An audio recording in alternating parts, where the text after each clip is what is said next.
the new NEPA and the ability to make sure that we are hearing from representative voices in all of our work is just absolutely critical. So thank you to Denise, to Ty, and of course, Erica, as we are going to talk a little bit about the new NEPA. But we're also going to cover some specific tools that that practitioners can utilize in their work on a day-to-day basis. A couple of housekeeping items I'd like to say at the beginning of all of these types of webinars.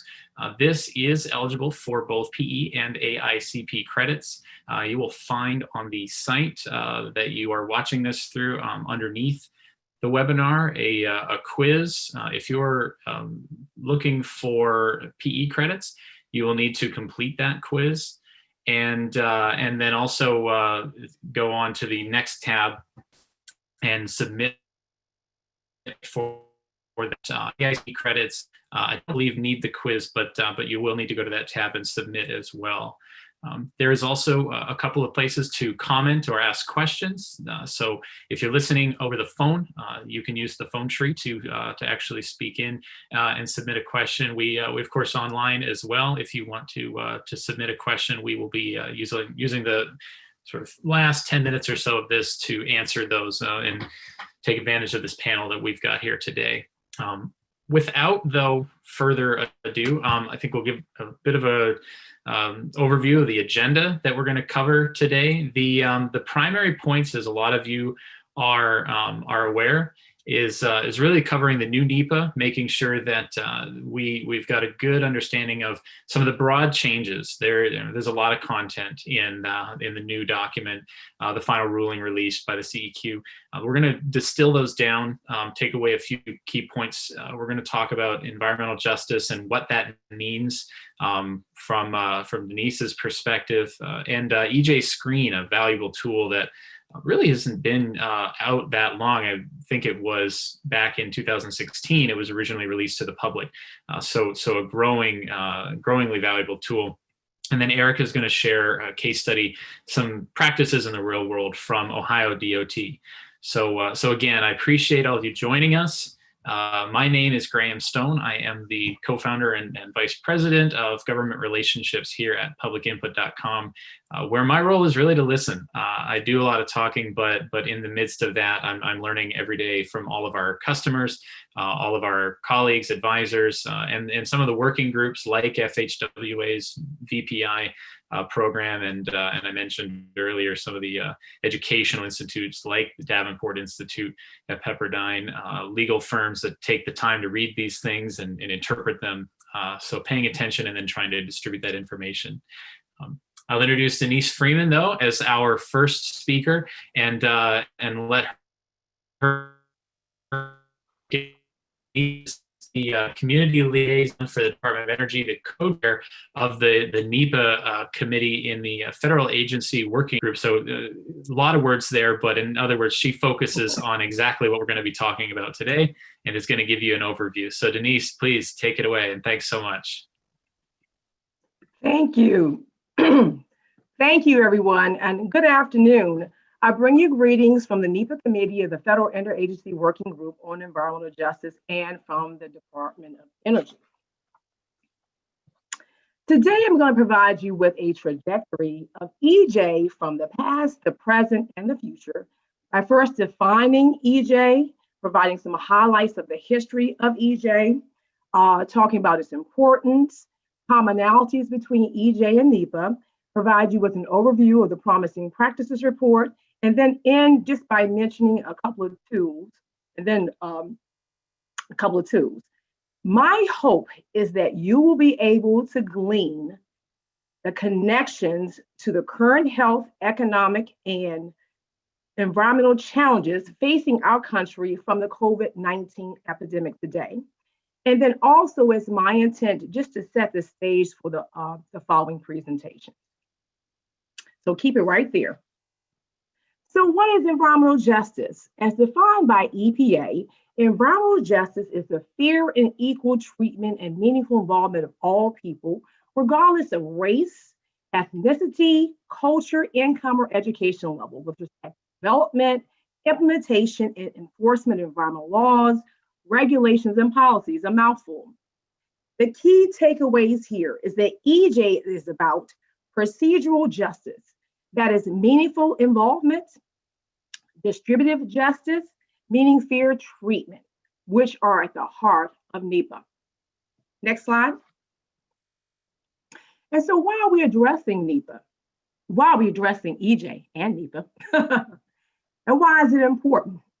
It's important for EJ communities to have the opportunity to participate meaningfully in their environmental decision-making that could potentially have disproportionately high and adverse impacts upon them and their communities.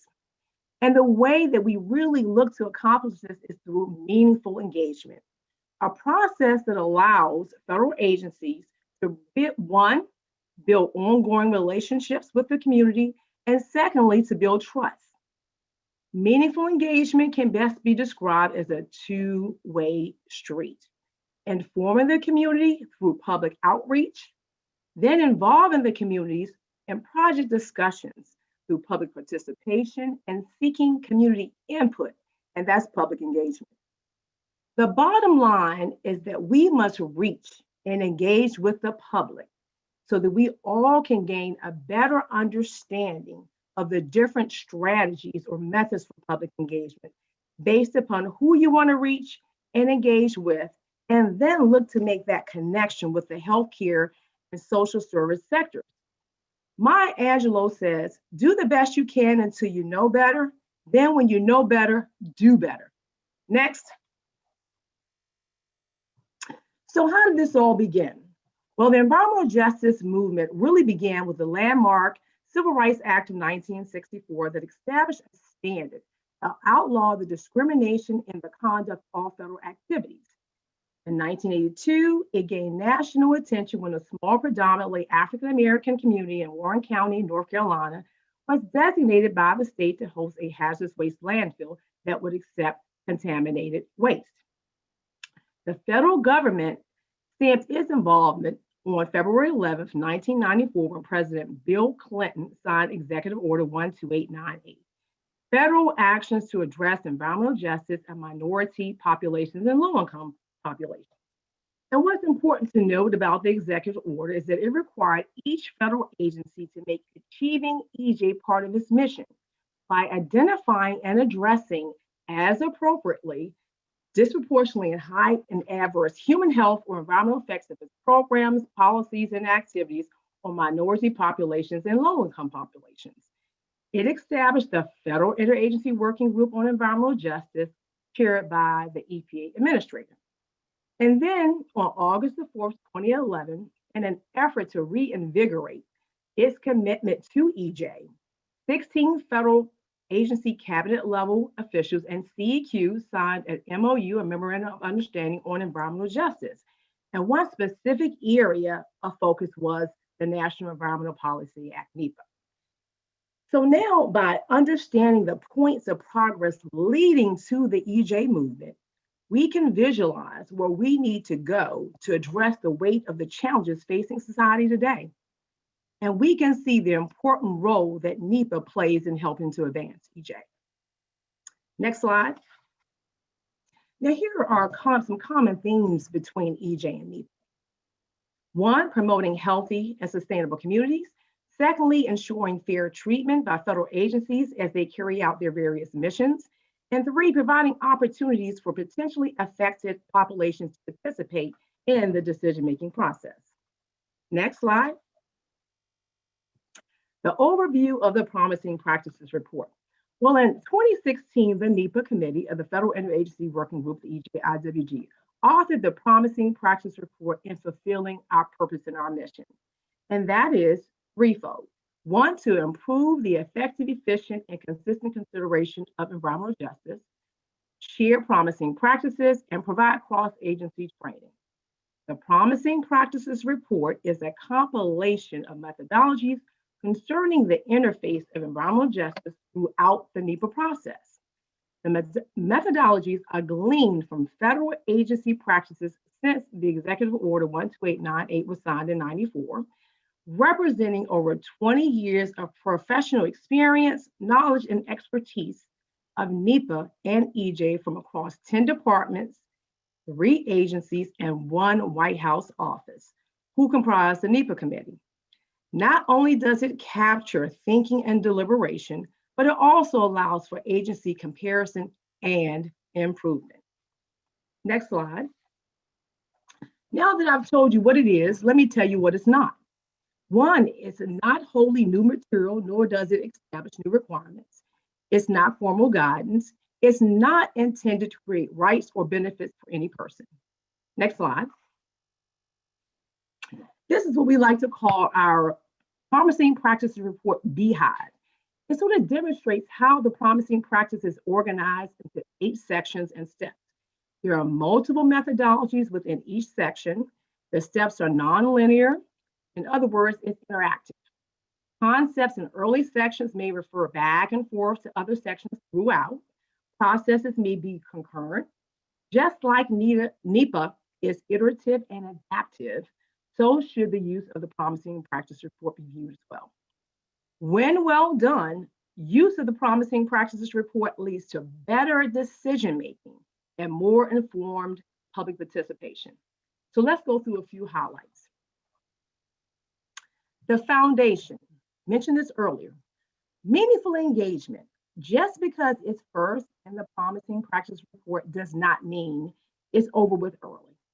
It should be early, often ongoing, adaptive, flexible, and innovative, such as hiring members to serve as advisors and liaisons.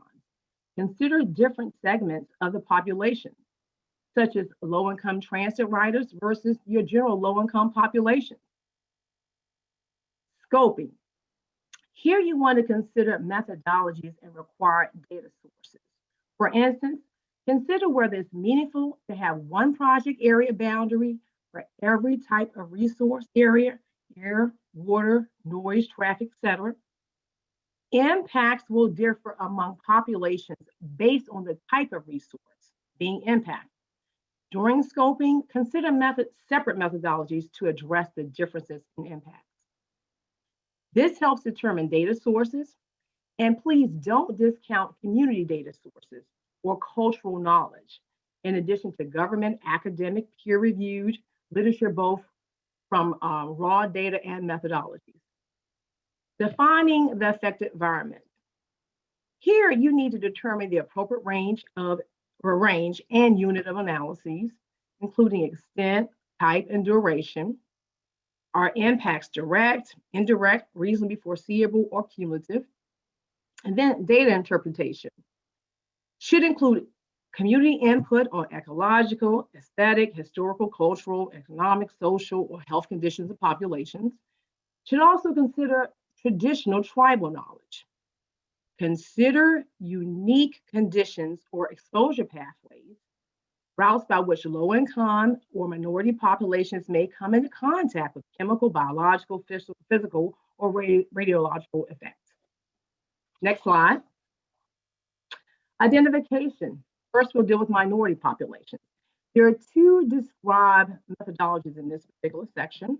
The first is the no threshold analysis, which is used by the Federal Transit Authority, which attempts to identify all minority populations within a given geographic area, no matter the size. The focus is more on the impact rather than the size of the population. The second is the 50% and meaningfully greater analyses, which are done in conjunction. The meaningfully greater analysis seeks to be sensitive to situations where there's a majority of minority populations and invokes a reference populations as well. Low-income populations. Identification of low-income populations can be done in several ways and using several different data sources. Individuals below poverty, households below poverty, or families with children below poverty. We ask that you consider a combination. Also consider local data sources that may be newer or more targeted. The 2 methodologies that are described in this section, the alternative criteria analysis and the low income threshold analysis. And the obvious difference in the 2 is that the low income threshold analysis uses a reference community, whereas the alternative criteria analysis does not. Next slide. The analysis, developing alternatives. Now, this is the heart of the NEPA document itself. You want to think the range of alternatives can be expanded or other ways to achieve the purpose of need. Impacts can be reduced by modification over time. The project footprint can be reduced. The location of the project or other elements can be changed based on scoping or other comments, specifically from local knowledgeable community members, or there could be an increase or addition in benefits. The bottom line is that this isn't dissimilar to any other resource impact. Project details change all the time to avoid or minimize impacts. The impact analysis, scoping, this is the frame of this particular section. You find more detail and information, you fill in the bits with data, evidence, or more information, whatever you need in order to assess their potential impacts. National data sets like the Census Bureau or the American Community Survey, but state level or state level. And I want you to think health data by county or free reduced lunch at schools, because many states have supplemental data to the national sets, like state historic offices for cultural properties. Disproportionately, now I'll move on to disproportionately high and adverse impacts, DHAI. This simply means this disproportionately high and adverse impacts on minority and low-income populations, let me slow down, means an adverse effect that one is predominantly borne by a minority population and or a low-income population, or two, will be suffered by the minority population or low-income population and is appreciably more severe or greater in magnitude than the adverse effect that will be suffered by the non-minority population or the non-low-income population. The two methods that are discussed is the balanced approach versus the impact-focused approach. The balancing approach can offset adverse impacts with benefits, including those that aren't inherently built into the project. The balancing approach could actually develop mitigation for the impacts in advance of making the DHI determination, thus not even getting to the determination of DHI. Whereas the impact approach considers only the impacts to determine if there is a DHI. The impact approach identifies the DHI without considering additional mitigation. And the thing here to remember is that per the executive order, a DHI determination does not preclude an action from taking place, but it must be identified and addressed. Next. And lastly, the follow-through, monitoring and mitigation. So here I just want to say, due to the unique conditions and vulnerabilities of the EJ communities, we would ask that you consider adaptive and innovative approaches, develop monitoring, mitigation, accountability with whatever you do is with the community and not to the community, while stressing transparency with your stakeholders. Next slide. And just a couple more tools and resources. So I just wanted to mention another tool that was published by the NEPA committee, and that's our community guide for EJ and NEPA methods. And it really provides opportunities for communities to engage with federal agencies as they consider federal actions with EJ concerns. And really what it is a companion document that we published after the Promising Practices Report. Two other tools that were created by EPA, NEPA Assist, which is a web-based tool that facilitates the environmental review process. And we have our expert on the line with EJSCREEN, and I won't even touch that. But before I turn it over to Ty, let me end with this. Next slide, please. I would just like to say that during the pandemic and in the future, our approach to meaningful engagement of EJ communities can't be overemphasized. The old way of doing things may no longer be effective under these new updated NEPA regulations. As a matter of fact, Graham is going to talk about this a lot more. The new NEPA regulations promote the use of modern technologies for information sharing and public outreach. And among other things, it gives us federal agencies flexibility to tailor our public involvement process to more effectively reach the interested and affected parties. The bottom line here is if we're going to make any strides in the future for EJ communities, we must learn from sectors on the front line, healthcare, social services, and others. We must link with these impacted populations through these connections so we can rebuild the infrastructure and increase access to essential services. And with that, the NEPA committee likes to think that we're a resource, we're here for you, and we'll show the contact information at the end. Turning it over to Ty. Thank you. Thank you very much. Am I on, Graham? Okay, sorry. Okay, thank you very much, Denise. So today I'm going to walk through EJSCREEN. It's an environmental justice mapping tool that EPA developed, and it's been used in NEPA and a lot of other contexts to start to address environmental justice. It's a really good starting point, so I'm excited to kind of walk you guys through EJSCREEN real quick and give you some of the basics. So today we are going to, next slide please. We're going to go over quickly, next slide, a little bit of the background on EJSCREEN, how we developed it. We're going to look at some of the data within EJSCREEN, the maps and reports, and then I'll do a very quick demonstration of the tool. Next slide. So with EJSCREEN, prior to the development of EJSCREEN across the agency, across EPA, we had different ways of looking at environmental justice. So our Office of Air might have looked at it in one way, and we had different regions that looked at it in a different way. And so the former deputy administrator said, you know, this is crazy. We need to have one consistent way to look at EJ.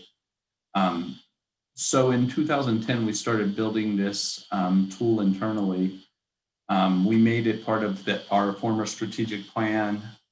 We talked to our advisory committee on environmental justice about how we could do this. And in 2012, we started using it internally. We had that version of it peer reviewed by experts, both in mapping and environmental justice. And then we released it to the public in 2015. I think since then, that's when EJSCREEN has really started to bloom because you're starting to see a lot of different uses from it. We get uses from other federal governments, state governments, local governments. We get a lot of communities using EJSCREEN, even academia. So I think it's really neat to see where it's going. Next slide, please. One of the things that we try to do with EJSCREEN, with our key features of EJSCREEN, we combine a lot of the demographic information with our environmental information to highlight these areas where there are potential for EJ concerns. We call those our EJ indexes within the tool. One of the things that we do with EJSCREEN is we update all of the data annually. So we're constantly having it updated, and we're keeping it as current as possible, which is really important when you're looking at environmental justice because a lot of the demographics change pretty regularly. We built the tool to be as intuitive and accessible as possible. So I always tell anyone, if you can use Google Maps, you can use EJSCREEN. On top of that, we made it as transparent as possible. So all of the information from EJSCREEN is downloadable. And so you can download EJSCREEN and build your own EJ tool. And then, you know, the final thing that we did with EJSCREEN, which is very different from a lot of other mapping tools, is that the data is very high resolution, and I'll get into that a little bit more later on. Next slide. So with the resolution, if you can click through these, please. So a census block is the smallest level of resolution. We're not able to share data at that level because the census says that that's too fine a level of resolution to share. Basically, if we shared information about like a census block, you could kind of extrapolate and guess, like if we gave you the average income of that city block, you might be able to guess somewhere around what an individual makes on that. So we're not allowed to share data at that level, but we go one up from that to the census block group level. And that's a collection of blocks, basically, usually averages between 600 and 3,000 people.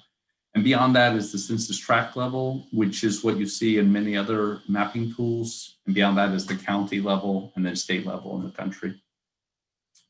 Next slide, please. So within EJSCREEN, and you'll see this a little bit more when I go into the quick demo of the tool, but we rank all of our environmental, demographic, and EJ indexes as percentiles, which makes it really easy to understand how your given location compares to the rest of the state or the rest of the country. And so the percentiles are basically like a child's test score. So, you know, if you came in at the 80th percentile, that means 20% of the places in the country have a higher value of air pollution than you do. Next slide. So I'm going to run really quickly through the key demographic indicators and the key environmental indicators, but I'm just going to do this really quickly so that I have a little bit of time to actually show you the tool as well. So the demographic indicators that we have built into the tool, we have a, click please. Well, I'm not seeing the words on there, but that's okay.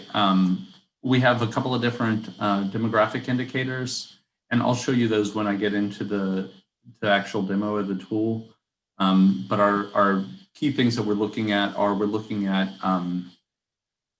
low income and minority communities, as well as vulnerable communities, which are individuals under age 5 and over age 64.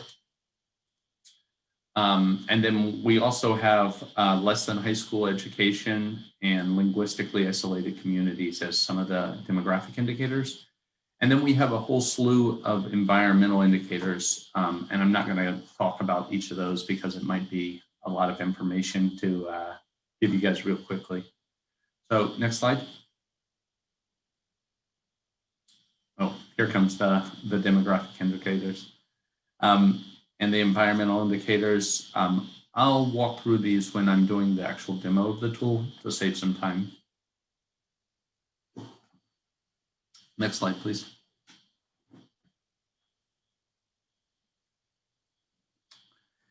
So, you know, I think that EJSCREEN has been a real great experience. We've got lots of different ways that EJSCREEN is being used. As I said, it's definitely being used in the NEPA context. But we're also seeing a lot of use of it from other federal governments. Let's see.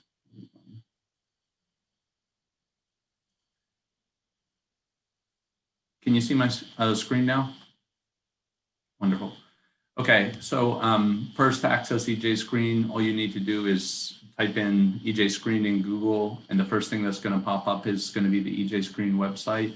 This is going to be a really great place to go to get all the basic information about EJSCREEN. We've got information on how it was developed. There's tons of learning resources about how to use EJSCREEN on the site. We have information about the different EJ indexes, the environmental indicators, the demographic indicators, and how to interpret all of those things. We also have all the information downloadable on the site, as well as a bunch of other resources, things like fact sheets and FAQs, other mapping tools from EPA. So it's a really good resource.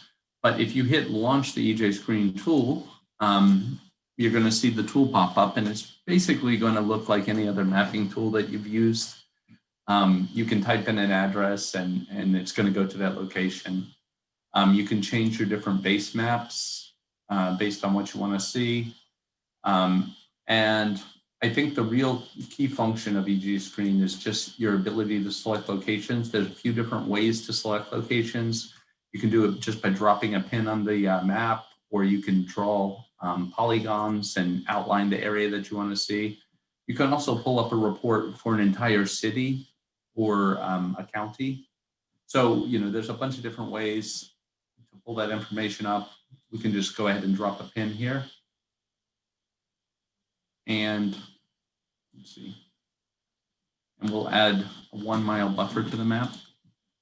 And then now we can pull up reports for that location that we've selected. We can also add different maps. So I can add the different various EJSCREEN maps in the environmental indicators or the demographic indicators. And then we can also add those EJ indexes, which combine that demographic information with a given environmental indicator.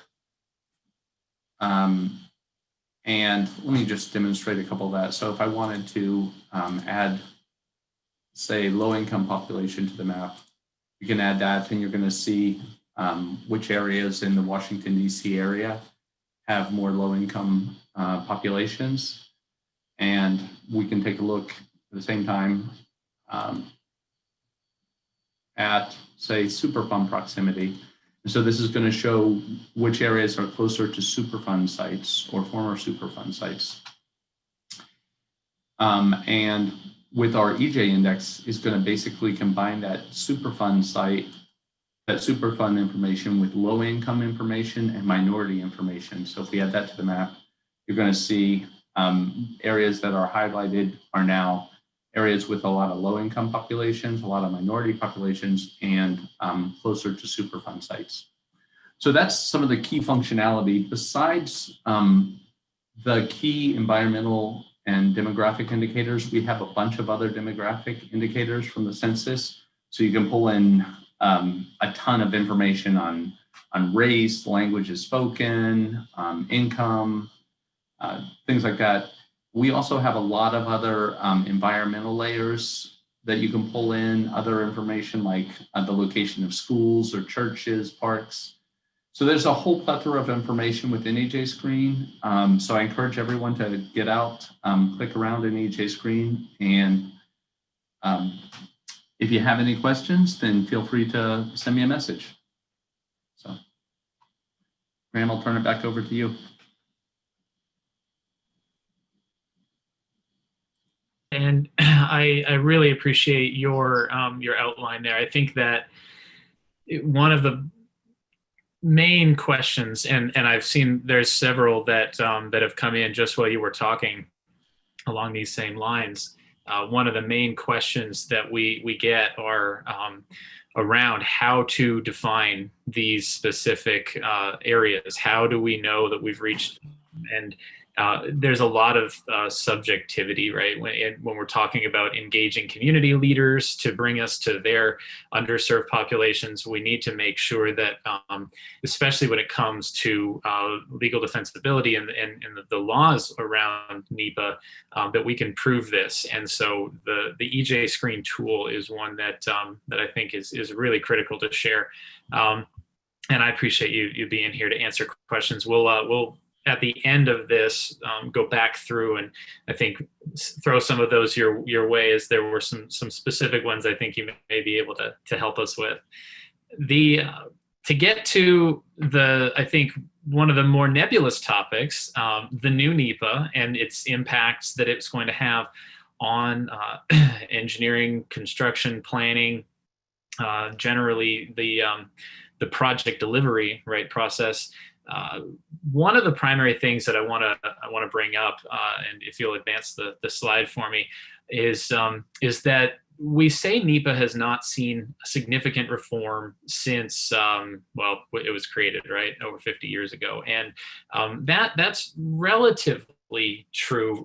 But there are several notable, I think, revisitations that we want to lay the foundation with. So obviously in the Nixon era, when it was originally created, and then again in the 70s when President Carter essentially went in and amended a part of that executive order, they were all looking at this and saying, okay, we need to make sure that this process is going to be useful for decision makers, right? And of course, benefit the public in protecting the environment, right, in its cumulative sense.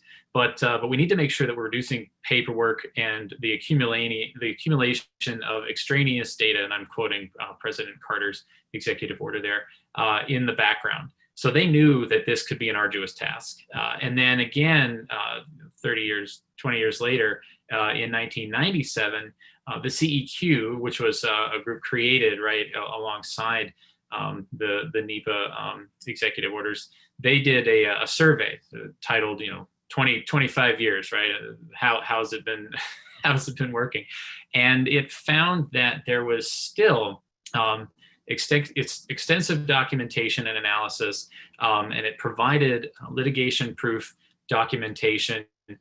It was generally doing its job, is what they found, but that it was still strapped with a very lengthy overall process, a growingly long process, and that there was growing confusion as well with overlapping laws and regulations. In other words, we had been focusing on all the different parts of this, and it had grown more and more convoluted over time. But as a part of that, the participants in that study still said that the important parts are strategic planning, public information and public input, interagency coordination, interdisciplinary and place-based decision-making, so looking at the effects on a place across a broad range of disciplines, and then science-based flexible management. So those were the 5 key elements, right, in that framework that they said need to be held on to. And then lastly, in 2002, the chairman of the CEQ at the time established a task force, right? And so Denise touched on this, and it was intended to focus on technology and information management as that was growing, in the early 2000s, and the ability of people to reach the internet. And then again, they bring it up, the intergovernmental coordination that can be achieved, right, in working on these things together. So one of the primary things, right, we continue to hear over time, coordination, we hear simplification. And so it only makes sense, right? Now it's time to reform and update NEPA. And we agree, right? 25 years later, these problems are still, they still remain. So we're looking at this as the opportunity. Thank you, Hunter. And if we look at some of the specifics, and actually had a certified partner, one of our members of our certified partners program sent me an email after we wrote our initial blog post on this, and he dove far deeper into the data than I had to basically draw out a bell curve, right, of the length of time that these EISs can take. And so 4.5 years is the average length of time. But if you look at it, they shouldn't exceed a year. That was the original intent of the executive order. And when they said this is a process you should follow, they defined that as the timeline. And so while some are completed in that time frame, 4.5 years being the average means that a quarter of them take over 6 years. And there's still a percentage, if I was referring to the numbers that my friend sent over, there's still a small percentage taking 10 years and higher. And then in addition to that, time frame is page length. And these documents, as everybody on the line is well aware, can be hundreds of pages long. And the interesting statistic noted in the final ruling of this new NEPA was that in preparing a final EIS, and I'm quoting this when they said, including the time spent addressing comments received, on average, 32.2% of the total time in the entire EIS, right, was spent on that public comment period. So there is, again, an opportunity here to modernize this process and take advantage of technologies that are available, which is one of the primary things that the new NEPA does, allow for technology to be utilized, doing away with some of those rules around formal notification through mailers and newspapers, and replacing that with email.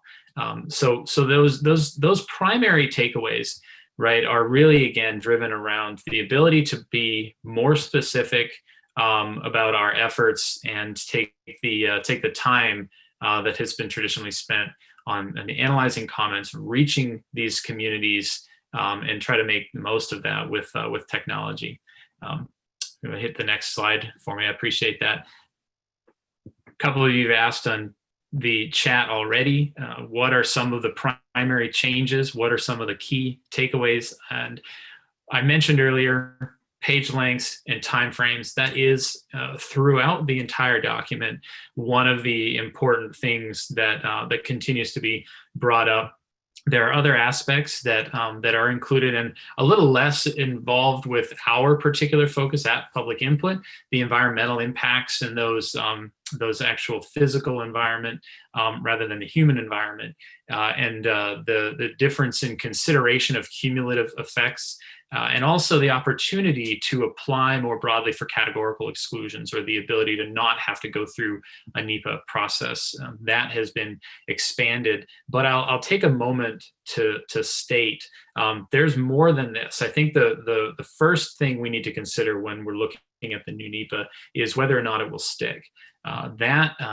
North Carolina, where we're based, is one of the, I think at this moment, 22, there may be more states who have filed lawsuits against. So there is certainly going to be challenges. There may be changes as that moves through the process that we're all so used to watching. The other thing is that this is subject to the Congressional Reform Act. So if a new administration comes in the new year, then this is subject to completely going away if they decide that that's how they want to approach it. So there are some uncertainties here, but as it stands on Monday, these new protocols will take form, and so it's September 14th. I think that's Monday. Modernization is one of the primary things. Interagency coordination again.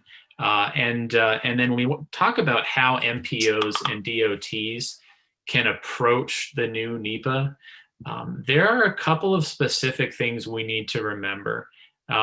It puts us in a unique position as decision makers, right, on behalf of a community. I mentioned modernization. I mentioned the interagency coordination. There is absolutely, though, an opportunity to be more efficient with that process across agency boundaries, and we'll get into that in a minute. But I want to back up and as I missed a thought in the last slide, talk about specificity too. One of the things that we need to keep in mind as DOTs and MPOs are the rules that are being defined with regards to public comment periods.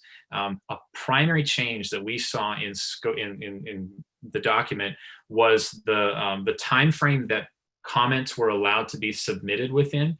And really not just, that 30-day comment period, but the fact that you are no longer, and this is a protective measure to keep projects moving, groups or advocacy groups or outside parties are will no longer be allowed to raise a complaint or try to hold up a project if those complaints were not raised specifically within the 30-day comment period that was assigned to that project. So it's a protective measure to say, if you did not say specifically during the comment period that this was an issue, you are not allowed to bring it up after the fact.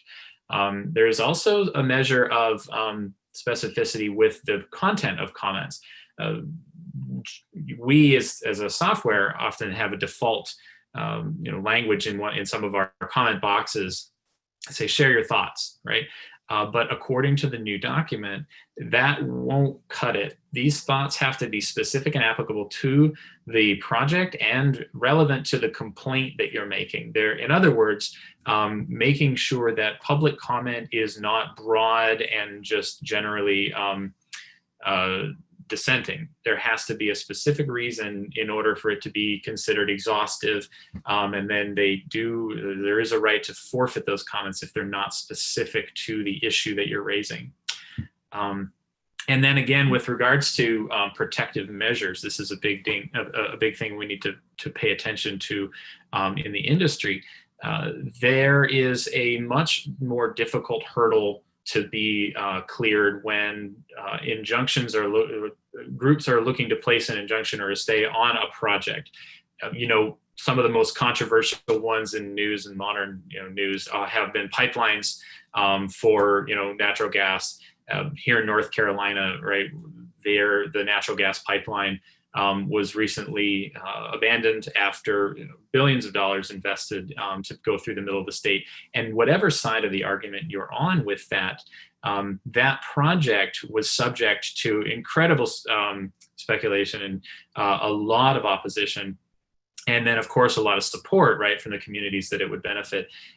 This new ruling assigns or allows the ability to require anybody who opposes these projects in a court of law to post a bond. So it makes that hurdle again harder to clear when you want to put an injunction on a project and wait for it to be moved forward. Those processes have to now meet a 4-factor. That is a legal term, and I apologize for it escaping my mind, but it was defined in a court case with eBay some time ago, where if you are going to successfully achieve any kind of a block in the progress of these projects, you have to clearly define that it is going to cause irreparable injury, that remedies are available, that the remedies available are inadequate to compensate for that injury, that considering the balance of hardships between the plaintiff and defendant, a remedy in equity is warranted. And then the fourth one is that the public interest would not be disserved by a permanent injunction. So those 4 criteria have to be met in order to pause these projects. I go into that detail because it raises a critical question, right? How do we ensure that as practitioners of public involvement, we're here talking about environmental justice and hearing everybody's voices and representative communication, because these are times when we have to lift up every single person in a community, and we understand that historically these communities of underrepresented populations, environmental justice communities, minorities, low income, English as a second language communities are left out of this process. But the new NEPA allows for these projects to move forward faster because we are facing a really challenging question. How do you continue moving and streamline a process that is known to be challenging, and we understand that it's extremely costly, but without, right, affecting the ethical practice of involving the public? So that is where we really have to be intentional as this new NEPA comes into play. We have to know that it is intended to make this cheaper and more effective, to get new infrastructure into the ground, new economic dollars flowing, but that it poses an opportunity to take shortcuts with regards to additional categorical exclusions, with regards to taking advantage of previous studies and using that data. So if you skip to the next slide, that's where we really feel like data management and virtual tactics have to come into play, right? These are the opportunities we have to make this process more streamlined, to make this process more comprehensive. And I saw some questions that we'll get to, when people are not necessarily savvy enough or do not have access to the technology like broadband internet, or the understanding, right, of a project, or the ability to make it to a public meeting. We need to combine traditional and virtual tactics, and we need to manage that data better than ever so that we can make sure that while we're moving these projects forward faster, we're still adhering to the needs that the original NEPA and environmental justice really call us to do. So if you go to the next slide, we know that those involve taking advantage of mobile phones, taking advantage of cell phones, knowing that not everybody has broad data plans. This is we use these statistics all the time, but it's still eye-opening, even in reiterating. 1 in 5 Americans do not have a data plan or do not have internet access at their home, and they rely on the data plans of their mobile phones. 30% in low-income populations require their mobile phone for internet.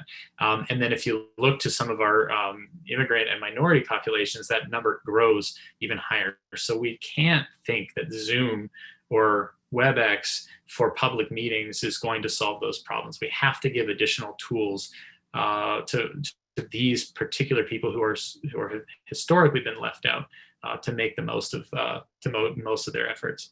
And so when we do this, we see such an increase in in-person or in attendance, and it's, in other words, here to stay. So with that in mind, I'm looking at our time, and I want to skip ahead a little bit here to get to our case study in Ohio. But the primary thing that I want to drive is interagency coordination and modernization. We're allowed to use these tactics now with NEPA, these virtual tactics. There is an increasing embracement of those, and we're going to continue to push for that after COVID recedes. So with that said, I appreciate you bearing with me on the slides, and I want to hand it over to Erica to offer her specific experience in the Ohio Department of Transportation for a little application of all of that information. Thank you, Graham. I'll wait for Hunter to get my slides up there. Okay. Good afternoon, everyone. I'm happy to be here today. And I'm going to share, as Graham said, share some of our experiences with virtual public engagement at the Ohio Department of Transportation. Okay, next slide. And you can skip to the next one too. So just to give a little bit of background, since around the 2010s until March of this year, we've known about virtual public engagement and different technologies, but they've always seemed kind of in the future, and things that, wouldn't it be cool if we could do this, or how on earth would we ever handle this? It was always kind of a daunting thought of doing all virtual public involvement. So we were dabbling in it. We were working on different ways to collect public comments, respond to comments, do things virtually that way. But we weren't at all, had not put 2 feet into it yet. So next slide, please. Yep. So now, come March 2020 and the advent of the COVID-19 pandemic, suddenly we couldn't meet in public. We weren't allowed to have public gatherings, no public meetings. We were socially distancing. In the middle of March, all the state government employees were sent home to work. We had limited resources, and essentially all live interactions were eliminated. We had to find ways, of course, to work internally. We did Skype meetings and Microsoft Teams meetings, and that worked. But next slide, please. Obviously, we can't just stop fixing our roads. We have an obligation to the public to keep the infrastructure safe and travelable. And so what were we going to do? Next slide. So like I said, we were suddenly thrust into this future where we had a million questions. How would we advertise and hold a virtual public involvement meeting? How to make sure we're in compliance? How to make sure we're inclusive, both in our outreach and in making sure that we're hearing what people have to say? And a big one was how to operate the technology. Okay, next slide, please.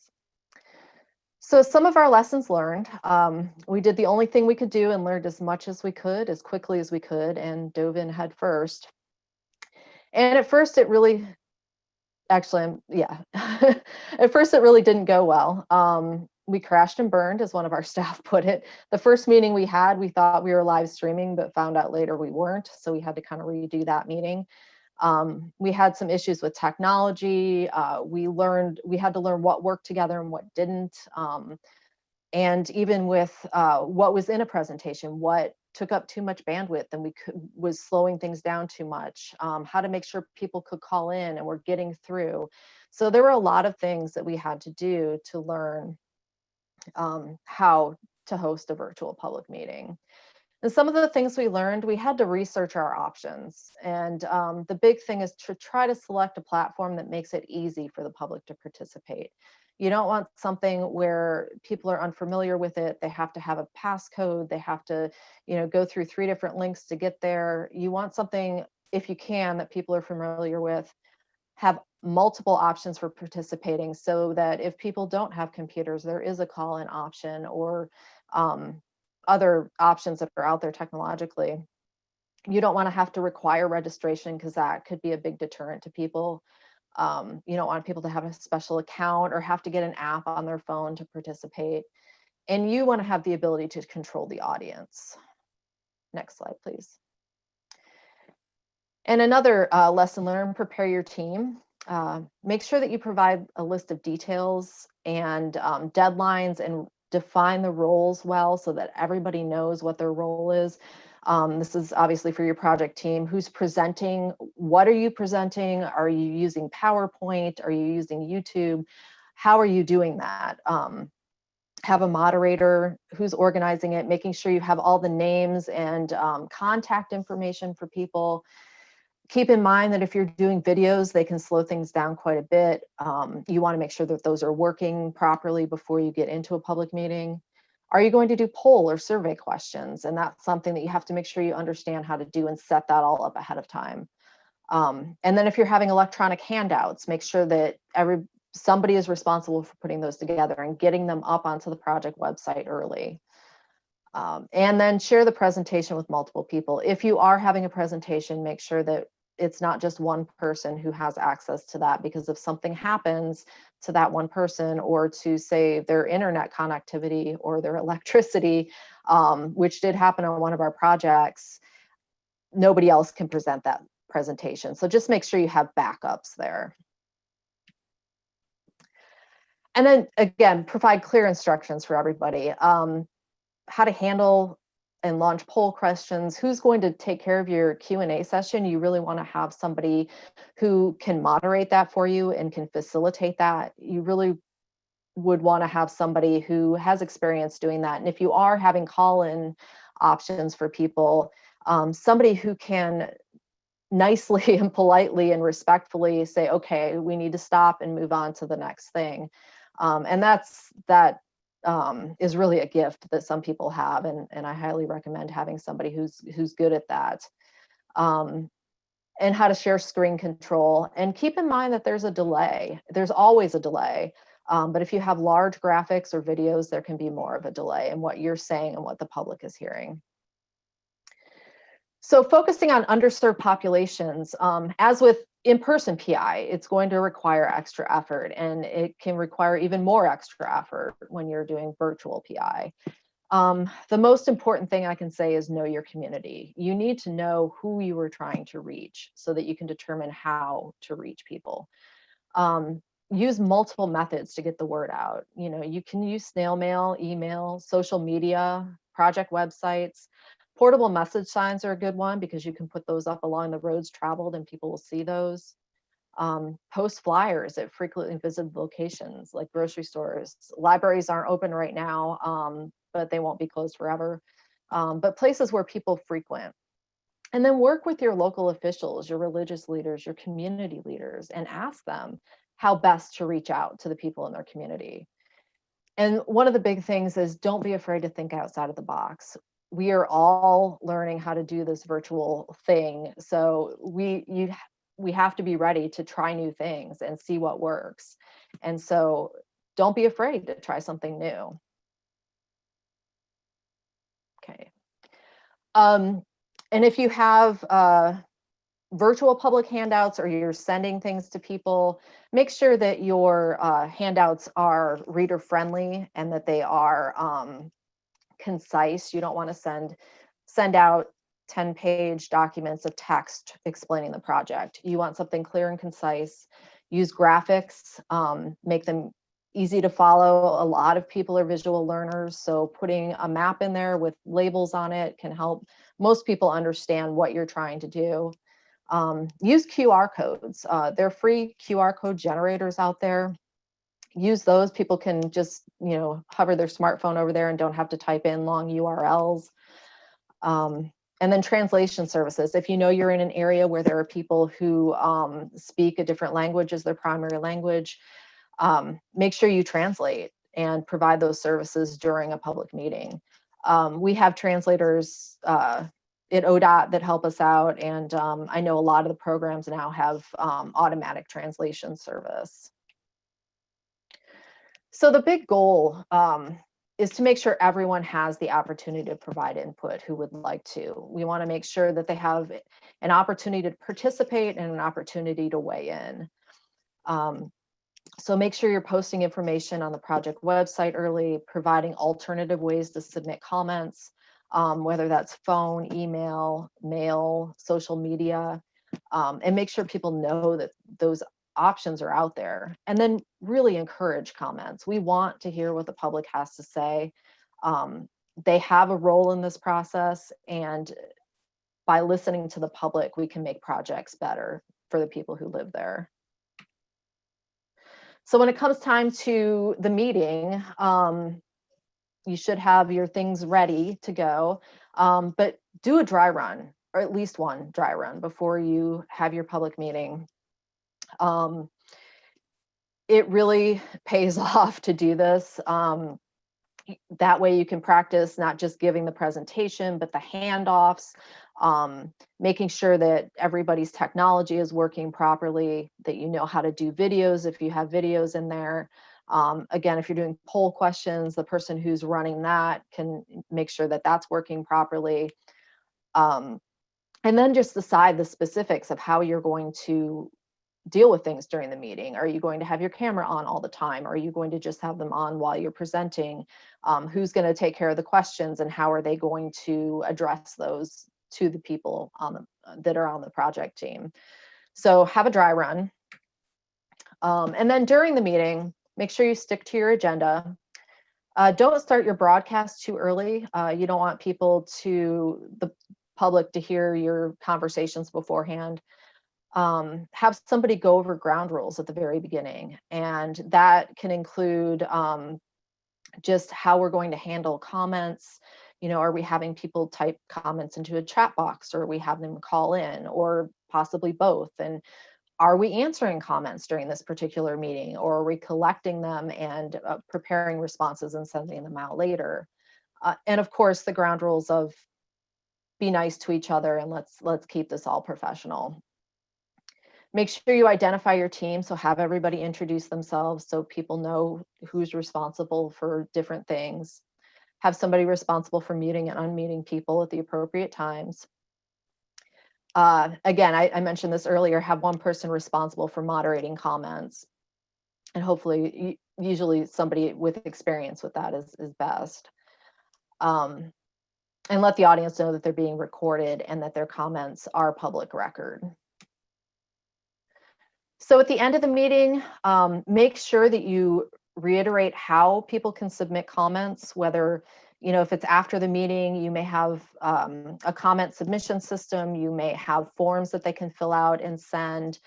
They could also email people, send things in hard copy, just go over how you are accepting comments. Talk about the deadline for submitting comments, and how those comments will be considered by the project team. And also let them know when they can expect a response from you. Usually we have a general idea of when we can have responses out to people who submit comments after a meeting. And then let them know what's going to happen next with the project, so that they can know what's coming after this particular meeting and these comments are addressed. So after the meeting, make sure you end your live stream. You don't want to have any hot mic issues. Schedule a debrief meeting so you can kind of go over how things went and how what worked, what didn't work. Make sure you post your video and or your transcript or everything that has to do with the public meeting to your project site. Make sure you include links in the response to comments. You can extend your comment period if needed. If you feel that 30 days is not long enough for people to provide all their comments, you can extend that. And send out a deadline reminder so people don't forget when they have to have their comments in. And then most importantly, respond. Please respond to people's comments. That way they know they're being heard and we're listening to them. And even if we can't do what it is they would like us to do, at least they know we've listened and we can provide a reason why not. So while going 100% virtual obviously has drawbacks, between relying on the technology. Some people have a hard time participating, as we've talked about, you know, people in areas that don't have computers or don't have broadband internet. And it's tough to be sure we're reaching everyone, but those are a few of the drawbacks that we're working on. But there's also a lot of benefits. The project team and the participants, there's less driving involved. They don't have to get in their car and go anywhere. There's no manual setup and tear down of the meeting. You don't have to produce those big poster boards to set up. And there's increased potential for increased participation. And I think Graham showed some statistics on that. We've also seen an increase in our public participation when we have these online meetings. And I think that is largely because it's convenient for people. It's easy for them to click on a link and listen in, or, you know, call in if they want from home, as opposed to getting in their car and driving somewhere and participating that way. They can stay in the safety of their home. They don't have to worry about childcare. It's much more convenient for a lot of people. And it produces a lot less paper. We're not printing out huge stacks of handouts that we're taking to these meetings. If people want handout or hard copies, we can mail them to them, and we make that option available. But largely, it's all electronic. So in the future, even when this current crisis is past us and we are back to doing in-person public meetings, virtual PI will still be one of our tools in the toolbox. It's not going away. I see it only getting better as we learn things and share things, and the technology gets better. And I anticipate in the future we'll be doing hybrid meetings where we have an in-person component and a virtual component, so that more people can participate. So just to wrap up, basically our goal with virtual public involvement can't just to be maintain what we're doing. It's not the time to cut corners now. It's not the time to say, okay, well, we can't do anything, so we're just going to keep doing what we've been doing for 20 years. It's not that time. It's time to leverage the technology we have to find creative solutions. It's time to work together and pool our resources as agencies, as municipalities, to find better ways to do things and find better ways to serve the public. And I think if we all work together and share our experiences and resources and everything else, we will find those opportunities. And if nothing else, there may be a silver lining to the pandemic, in that a lot of these things that we're doing now and will be doing in the future, we probably wouldn't be doing them right now had we not been forced into it so quickly. And I think in some ways that's a good thing, because it's made us think about how better we can do things, and we're doing those now. So with that, I will hand it back over to Graham. Thank you, Erica. And yeah, there's some really great best practices that you mentioned in there. I think preempting some of the questions that came in. So obviously a topical presentation. I see that we've got several minutes, some time left in our get together here.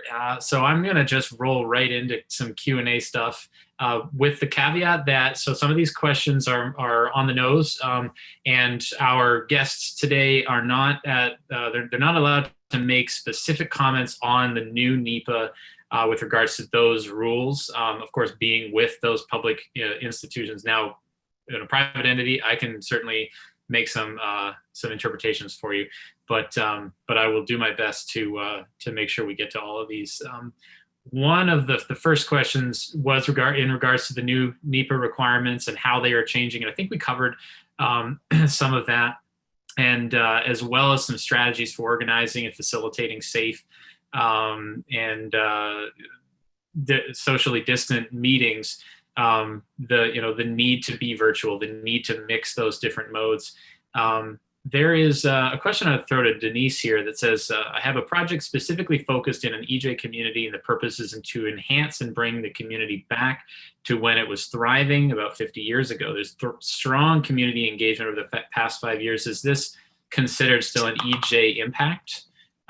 So what's I think the consideration, right, of that in an EJ community that has been experiencing strong community engagement?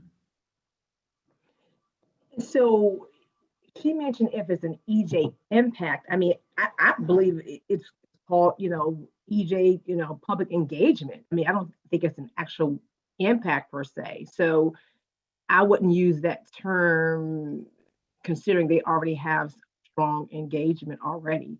I don't see it as an actual impact. I look at impact as something totally different. To me, too, if they've already had this strong involvement all these years, I think, with all this wonderful stuff I just heard with the public and the virtual engagement, we just need to find new ways to continue and strengthen that engagement. And as a matter of fact, I think I saw another question, and don't let me take anybody else's place in answering any of these questions. Please, I'm not an expert, but I'm just listening and gathering great information myself. I would think too, one other way too is continue to work with the local community. I mean, I really look at, the local churches and the local state governments and things like that. And I even thought I saw a question dealing with like the seniors. And I thought about, the community centers and things like that as other ways to get to these people and to the EJ populations as well. But getting back, I'm sorry, I'm talking a little bit more than I should, but just literally, I don't think it has an impact. I think it's great. They've already got that engagement going. They just need to be creative in how they continue doing it in the midst of COVID. And I'm going to stop there because I'm talking too much. I think it's important to maintain the focus regardless of how strong the participation is, because there's still more work to be done. And I might throw the next one to Ty regarding EJSCREEN and the level of information, whether that's at block groups, tract level, and different buffer recommendations. What are your thoughts on that? So it is at the block group level, and I think that's really important because a lot of the things that happen within an EJ context or the neighborhood level. So we tried to get that really fine level of geographic resolution in the tool. And in terms of the buffer, for the example I was just trying to run through really quickly, I normally have a lot more time to demo the tool. So I just use the default, which is 1 mile, but you really can select whichever size you want. A lot of times, if I'm looking at air pollution, then I might look at prevailing winds and go downwind and select the area. So there's a bunch of different ways that you can select your buffer and kind of decide for yourself what makes the most sense. Perfect. Thanks. And then there's a follow-up question on there that I'm excited actually to chime in on regarding shapefiles and whether or not those can be downloaded from EJSCREEN. And I'll let you, Ty, respond to that.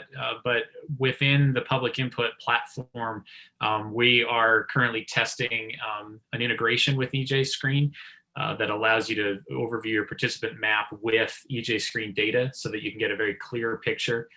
One of the interesting things that, and we're not ready to release this yet as we're testing it, but North Carolina we're obviously here, and the NCDOT is a really great partner, had a tremendous participation in a recent project that was actually split between North Carolina and South Carolina DOT, realizing and looking at this though, that huge participatory numbers well spread across the map, but not necessarily concentrated in those EJ communities. So that realization in real time that we can still go out and reach those people before it comes to that final comment period is an incredible realization, and we're excited to be able to show that to people here soon. And of course, simplify the process to help accelerate project delivery. The next one I want to throw to Erica really quickly is some specifics, and I'm happy to chime in on the specific verbiage from the ruling. But are conference calls an acceptable means of obtaining public comments since they are not listed? Are you able to meet these needs without an in-person component to your meetings with regards to NEPA and the formal comment periods? Yes, in fact, we have done not so much NEPA public involvement, but we've had Section 106 consulting party meetings via Microsoft Teams. And as long as it's, a virtual meeting and someone's taking notes and there's a record of it, then it does count as virtual public involvement and for NEPA.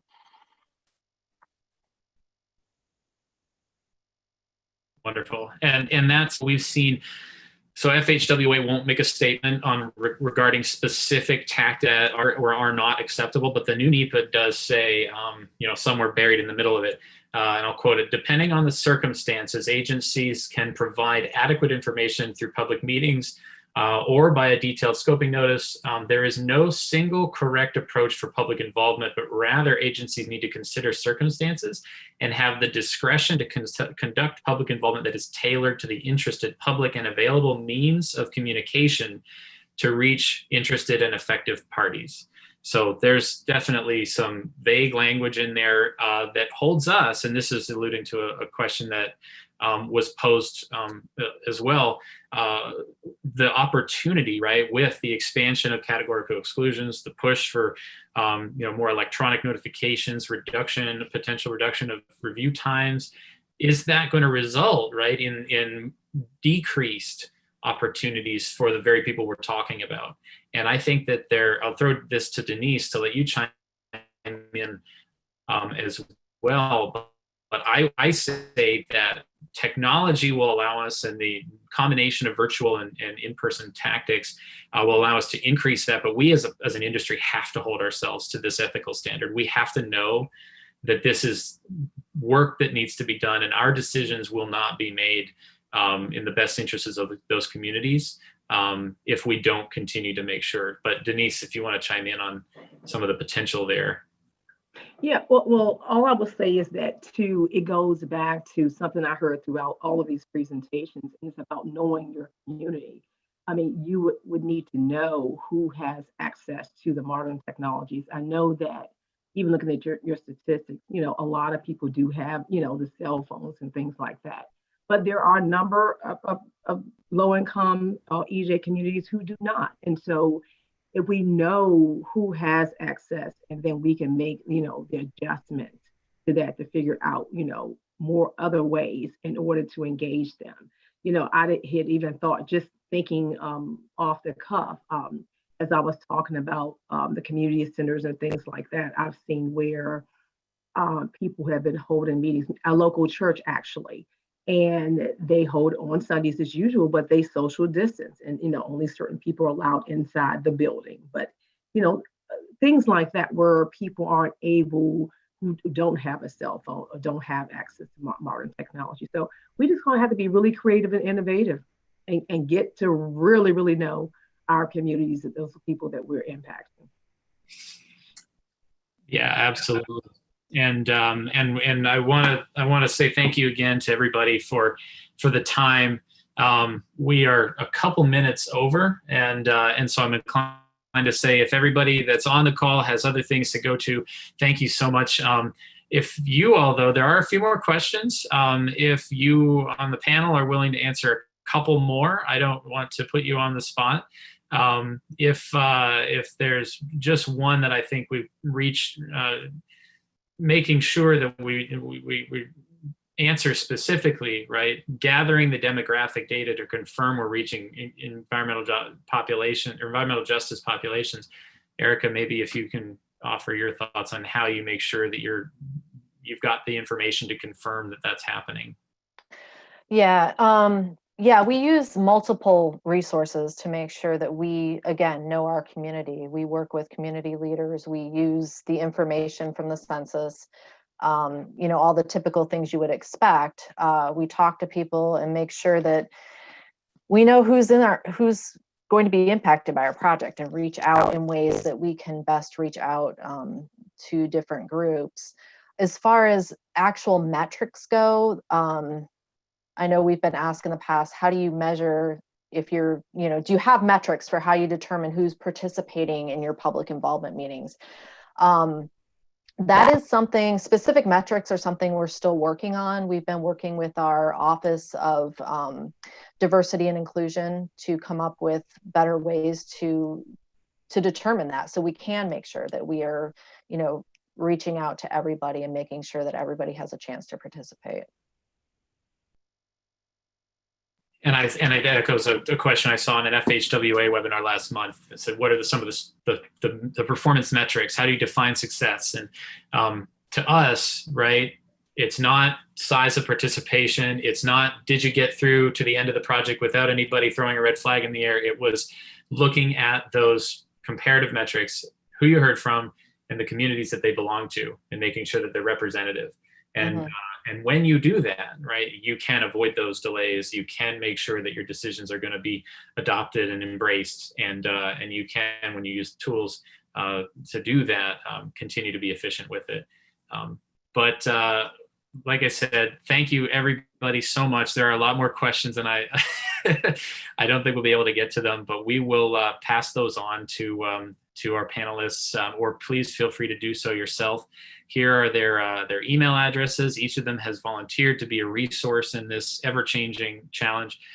In the meantime, though, enjoy the remainder of your Thursday, enjoy the remainder of your week, and continue fighting the good fight with us all here. Thanks again for joining me, Denise, Ty, and Erica. Thank you. Bye, everybody. Bye.